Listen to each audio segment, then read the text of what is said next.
Hello everyone, this is the finale of What If Naruto Was Betrayed and Planned It All, and I hope you guys enjoy this video and to like, to subscribe, to share, and check out the playlist, to see more comment down below. Now let's start the intro. They call me a god. They call me a god. They call me a god. Join my membership, the perks are great. It's in the description. Alternative ending. The light cleared away, Naruto waking to find himself on the ground. His body was falling apart. He looked up and saw Kaguya standing above him. His release of all chakra in the world and let it flow through him, and Kaguya had failed. And as destroyed as his body was, Kaguya was pulling herself back together. The infinite Tsukuyomi providing her with all she needed to heal herself. Kurama was yelling in his mind, as damaged as he was. Naruto, it is time. That one fallback you prayed wouldn't come. Do it. Naruto looked around and saw Hinata's zombie form falling apart as he released control of the Edo Tensei. He crawled towards her. What a resourceful young man. Bakuzetsu said, walking up to him. Tell me, Naruto Uzumaki, savior of the world, where are you going? Naruto smirked as he grabbed onto Hinata just before she faded away. If I'm lucky, wherever you're going, sir, I can taunt you with your failure. He activated the millions of pounds of C4 buried under every elemental nation and activated every Horatian seal he could. He would not leave the world to be eaten by Kaguya. So if this was the end, he would take it all down with him. And suddenly the entire world was a flash of light. Even if it wouldn't take Kaguya down, it would destroy the tree and eventually Kaguya would s. The end. Takezawa's alternate ending. As the light of the infinite Tsukuyomi faded away, Naruto appeared in the battle-torn wasteland in a flash. With his sons and Kichigai at his side, he tossed Skull to the ground and let his limp body lay there. He looked around, displeased but not surprised to see the massive roots spread across the ground with thousands of people hanging from them. His interest was especially piqued to see Sasuke laying on the ground with B seeping from one eye and slightly burned, but otherwise, merely unconscious. It would seem Itachi's investment was not misplaced. Ha mumbled. And then he looked to the source of all this chaos. Kaguya Otsutsuki standing there in front of the tree, Black Zetsu clinging to her sleeve. Skull's body twitched and his head turned to stare forward and see what had been wrought upon the world through his efforts. And then, regardless of the pain it caused him, regardless of the brain damage, he smiled. Yes, Skull rasped out. Welcome back to the world, my beloved.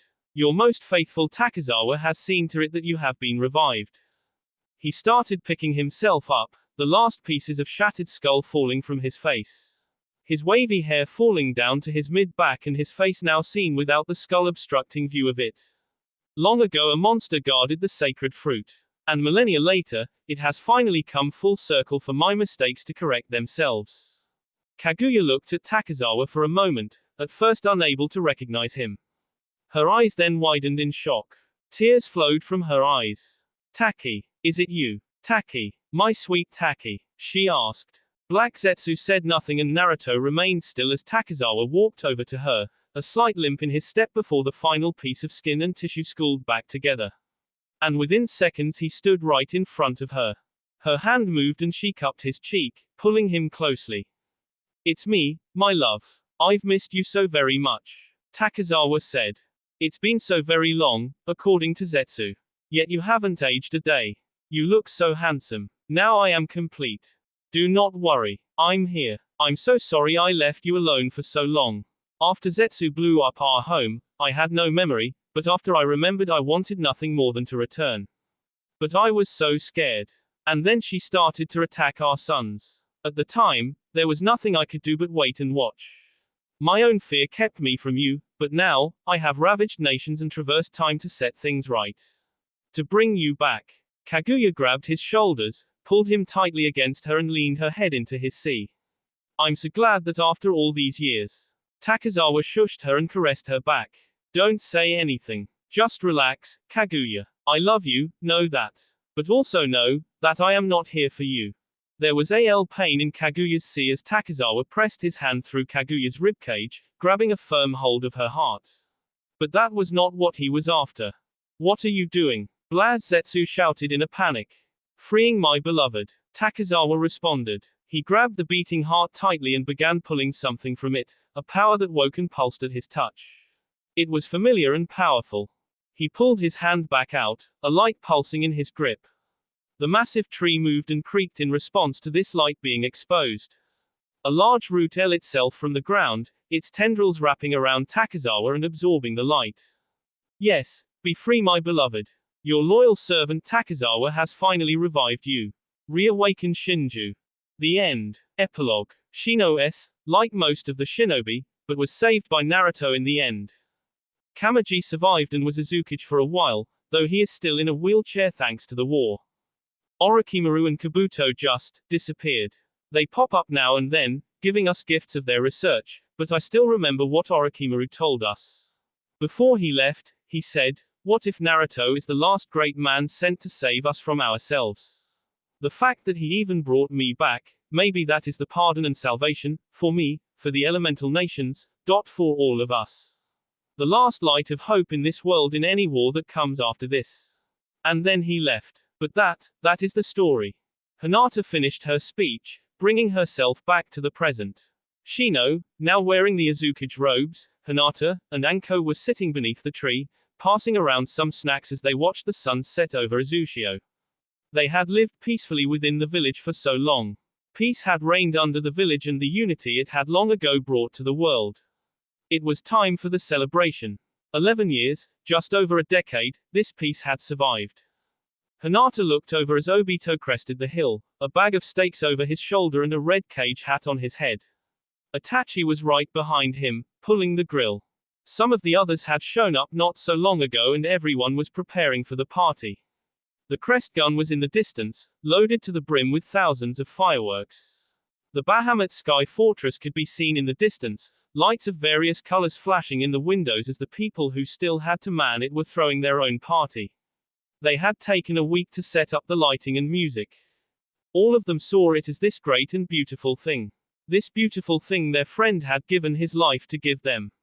Even Kurama, his white fur practically glowing in the sun, was laying down nearby and smirking as he talked with some and laughing at a joke someone told him. Each of them looked over at Kurama and how he sounded. He was happy. They all were. What they had built had been built to last.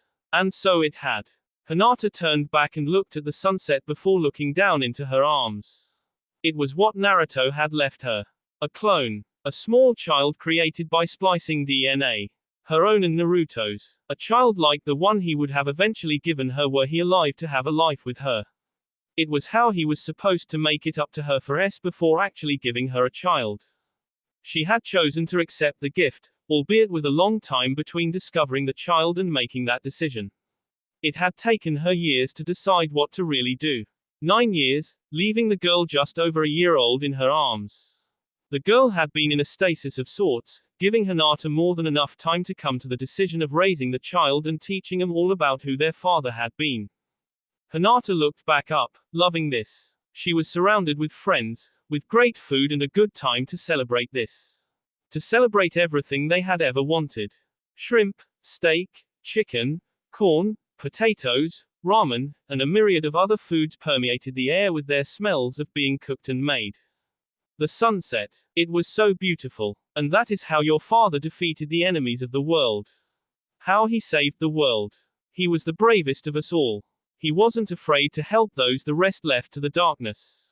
And he wasn't afraid to give his life to save everyone. And that's how the story ends. Hey, how's it going? Someone asked as they crested the hill. It was Okiai. Fu the Immortal, the other 8 including their new members, as well as some of the others stood at his sides. Though none were actually immortal anymore, they liked the les and kept them, though they were visibly older now. Kagari, wearing the Reikage robes, and Kureo, wearing the Tsuchikage robes, walked up to them, happy to join. Some of the old Jinchuriki, Fu, Roshi, Utakata, Han, Yugito, and Keibi, were walking up also along with so many others.